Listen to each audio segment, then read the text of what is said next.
I think you're a proponent of there being more dams, and Hell's Gate is something that you've been pushing, Yeah. and the federal government seems to have followed what seemed to start with the Hawke government, and that is a ban on any further dams in Australia, which seems to me to be a ridiculous proposition.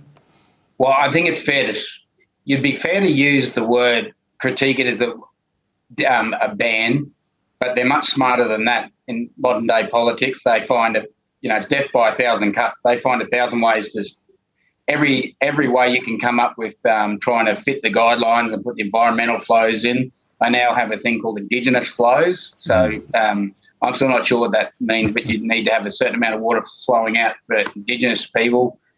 You need water flowing out for the environment, and we've got the Flinders River as one. Most of the biggest river systems in Australia are all in North Queensland, and barely any of them have one single dam on them. The Burdekin's got a dam right on the coastline here that kicked off the double the size of the Burdekin biggest cane growing district in Australia. But there's scarcely any other dam built.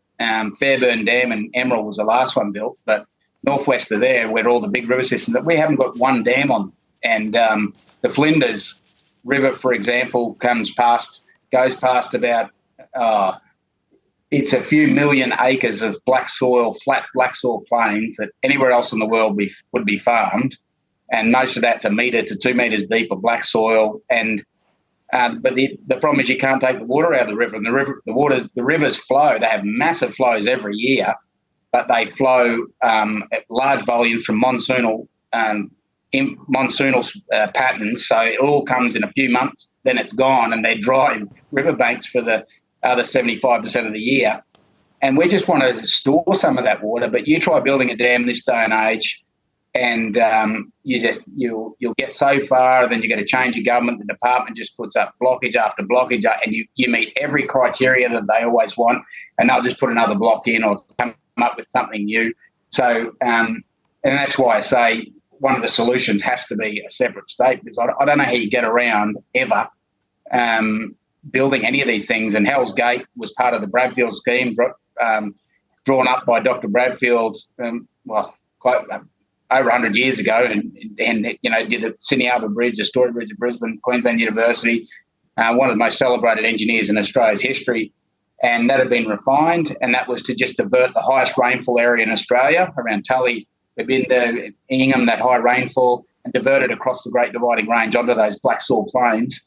And that's just been knocked on the head again by the government. And they'll just rip out any consultant or anyone that's willing to take a consultant fee to tell you there's not enough water or there's not enough this or that. But as many, any engineer that the government rips out, there's 2 or 3 knocking on my door, said, I've already done the work on that 20 years ago. Here it all is.